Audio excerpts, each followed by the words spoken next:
Right now on CBS 12 News this morning at 6 o'clock, 2 hospitals are working to get back online after a cyber attack. Ahead, what you need to know if you are a patient at one of these local hospitals. And a special session is back on the table to help millions fighting high home insurance rates. But will lawmakers beat the clock ahead of hurricane season? And skies are dry to start this morning. I'll let you know when we could see rain return to the area.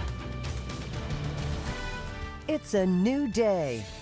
This is CBS 12 News this morning. Thank you for starting your Wednesday morning with us. Good morning, I'm Matt Lincoln. And I'm Terry Hornstein. Yeah, it's hump day, and you're taking a live look right here in downtown West Palm Beach. We are just one day away from Sunfest. Sunfest week. Matt's pretty excited. It's been a couple years since we've had it. You know, we need it back. We It's do exciting. need it back. Very exciting. It's South Florida's largest waterfront music and arts festival. It will be a lot of fun this week. Yeah, so meteorologist Lauren Leslie, obviously we love having sun. In fact, we like having a little cloud cover. It's perfect for cool. Sunfest. So what are we looking at this week? Matt's so excited, you guys. We might get some cloud cover, Matt. I don't know what he's more excited about, the cloud cover or the start of Sunfest. You know, Sunfest is what I'm talking about. All right, fair. Let's take a look right now at radar. We will see some showers moving across parts of the area today. We've even got the chance of rain at times over the weekend, which might help to cool you off when you're at Sunfest. So we've got this front boundary to our north. High pressure has been in place for days, keeping us dry. But as this approaches the area, it's destabilizing our atmosphere a little bit. So we will see a better rain chance this afternoon and again tomorrow. 3:30 later today, scattered showers are popping up. This is 5:20. Notice there's not a ton of rain everywhere. We'll see some storms outside, but not everyone's getting rained on. Some people will probably stay dry and sunny. 10:30 this evening, though, showers could be lingering closer to Lake Okeechobee. Mostly dry overnight, and then as we head back into the day tomorrow, 1:45 on your Thursday, more showers and thunderstorms will be returning. We could probably pick up about 1 to 2 inches of rain between now and Friday, with most of this potentially falling tomorrow. We need the rain. This is a great thing to see. We are a little behind on rainfall for this time of year. We normally see about a little over 12.5 inches so far. We've picked up about 11. We're actually above average ahead on rainfall for the month, but for the year, we are still behind. So hopefully over the next several weeks, as we move into the official start of rainy season, we'll start to see some of these numbers improving for us. Matt, Terry. Thank you, Lauren. Let's take a look at our roadways this morning, heading to the Treasure Coast. This is in the Port St. Lucie area. You can see I-95 and the Turnpike both moving very smoothly as you get this Wednesday started. And we're checking in with Gary and our traffic tracker this morning. He's driving along I-95 in the northbound lanes in West Palm Beach, and look at that. It's looking pretty smooth, looking pretty nice as this morning gets started. All right, 6:01 now this morning. 2 West Palm Beach hospitals are working to get their systems fully back online after they were hacked last week, affecting their phone and computer systems. Good Samaritan and the St. Mary's Medical Center are the Tenet Healthcare-owned hospitals that have been targeted. Kara Duffy has been following the story from the start. She's joining us live now from St. Mary's Medical Center, West Palm Beach. Kara, you know, the big concern here is if any patient's information was compromised. What can you tell us? Yeah, Matt, it is still unclear this morning if any private patient information was compromised. But when hospitals are hacked, patient information and records usually is the first and main thing that hackers target. And Tenet Healthcare, the company that owns the 2 local hospitals that were impacted by the hack, said it is taking additional measures right now to protect patient and employee data. Keep in mind, if patient data was compromised, Tenet will have 60 days to disclose it publicly from the day that it first realized the patient information was stolen. And while we do know right now that this was all part of a hack, a spokesperson for the hospitals wouldn't say if medical records can still be accessed, if ransom had been demanded, or specifically which systems went down. The other 3 Tenet hospitals located in Palm Beach County were not impacted. Again, just St. Mary's Medical Center, where we are right now, as well as Good Samaritan Medical Center, just a few miles down the road. Of course, a lot of questions we are still working to get answers on this morning. Matt, Terry.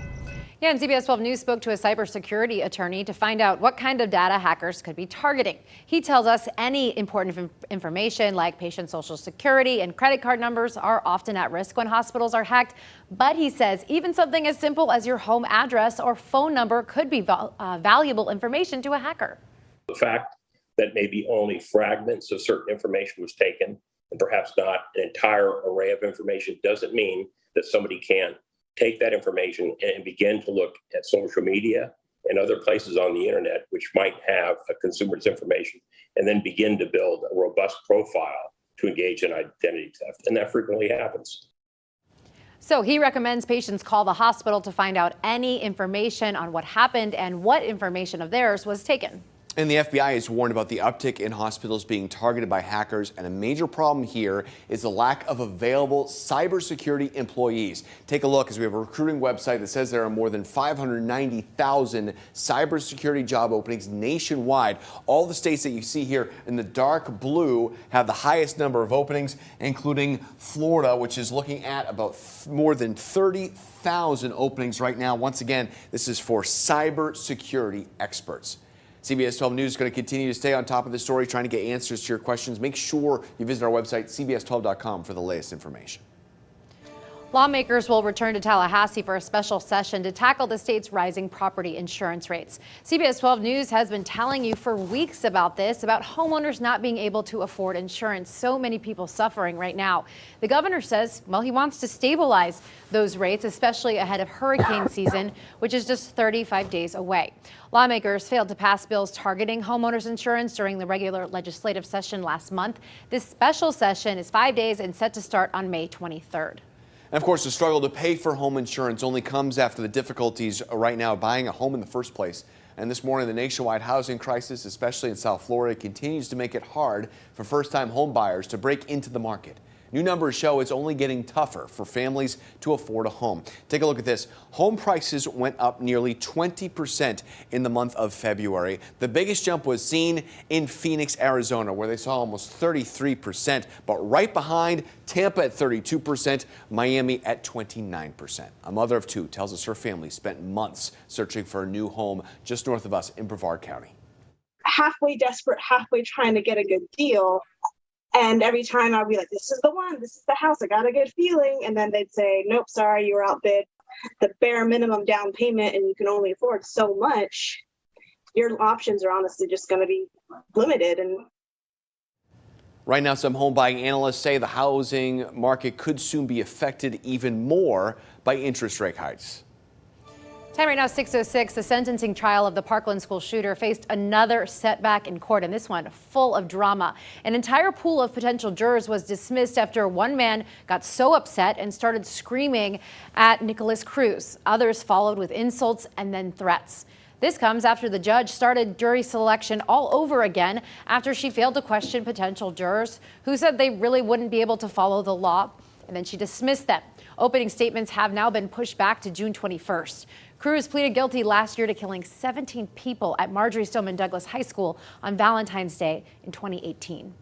Well, 6:07 this morning, we're hearing for the first time from the mother of the 14-year-old boy who fell from a free fall ride in Orlando.